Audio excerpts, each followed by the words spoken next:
നമസ്കാരം. ബ്രെയിൻ വിറ്റിയുടെ 13ാമത്തെ എപ്പിസോഡിലേക്ക് എല്ലാവർക്കും സ്വാഗതം. ഞാൻ സുഖമായിരിക്കുന്നു, നിങ്ങളും സുഖമായിരിക്കുന്നു എന്ന് വിശ്വസിക്കുന്നു.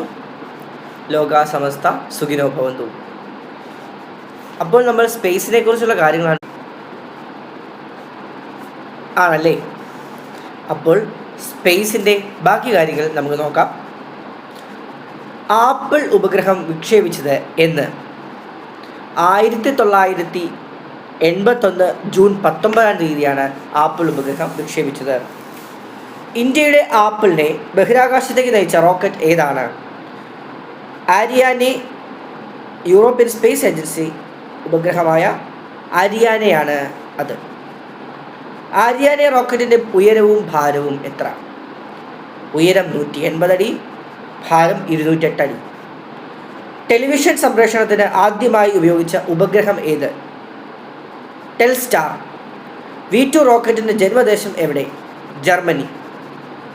ഇന്ത്യയിലെ ആദ്യത്തെ ബഹിരാകാശ സഞ്ചാരി ആര്? രാകേഷ് ശർമ്മ. രാകേഷ് ശർമ്മ ബഹിരാകാശ യാത്ര ചെയ്ത് എന്നായിരുന്നു? 1984 ഏപ്രിൽ 11. രാകേഷ് ശർമ്മ ബഹിരാകാശ യാത്ര നടത്തിയ പേടകം സോയൂസ് T-11.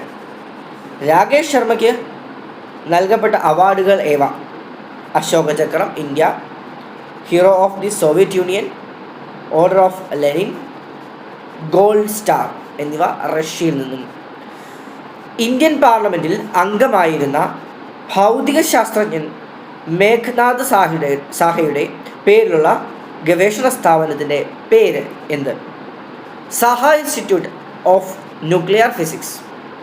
ഇത് കൊൽക്കത്തയിൽ സ്ഥിതി ചെയ്യുന്നു. പ്രപഞ്ചത്തിലെ ഏറ്റവും അകലെയുള്ള വസ്തുക്കളെക്കുറിച്ച് പഠിക്കുവാൻ സഹായിയായ ഉപകരണത്തിൻ്റെ പേരെന്ത്? Radio telescope. പ്രപഞ്ചത്തിലെ ഏറ്റവും അകലെയുള്ള വസ്തുക്കളെക്കുറിച്ച് പഠിക്കുവാൻ സഹായിയായ ഉപകരണമാണ് റേഡിയോ ടെലിസ്കോപ്പ്. ഭൂമിയെ പ്രദക്ഷിണം ചെയ്ത ആദ്യത്തെ മനുഷ്യനിർമ്മിത പേടകം സ്പുട്നിക്കാണ്. അതിചാലകത അഥവാ സൂപ്പർ കണ്ടക്ടിവിറ്റി എന്ന പ്രതിഭാസം കണ്ടെത്തിയ ശാസ്ത്രജ്ഞൻ ആരാണ്? കമലിയോൺസ് ആണ് അദ്ദേഹം. ഭൂമിയെ ആഗിരണം ചെയ്തില്ലായിരുന്നുവെങ്കിൽ ആകാശത്തിൻ്റെ നിറം എന്തായിരുന്നു? കറുപ്പാകുമായിരുന്നു. ഏതു ദിനമാണ് ഭൂമി ദിനം ആയി ആചരിക്കുന്നത്? ഏപ്രിൽ 22. സൗരയൂഥ സിദ്ധാന്തത്തിൻ്റെ ഉപജ്ഞാതാവാരാണ്? കോപ്പർനിക്കസ്. സൂര്യപ്രകാശത്തിൽ സപ്തവർണ്ണങ്ങളുണ്ടെന്ന് കണ്ടുപിടിച്ച ശാസ്ത്രജ്ഞൻ ഐസക് ന്യൂട്ടൺ. ഇന്നത്തെ വീഡിയോ ഇവിടെ പൂർണ്ണമാകുന്നു. നന്ദി, നമസ്കാരം.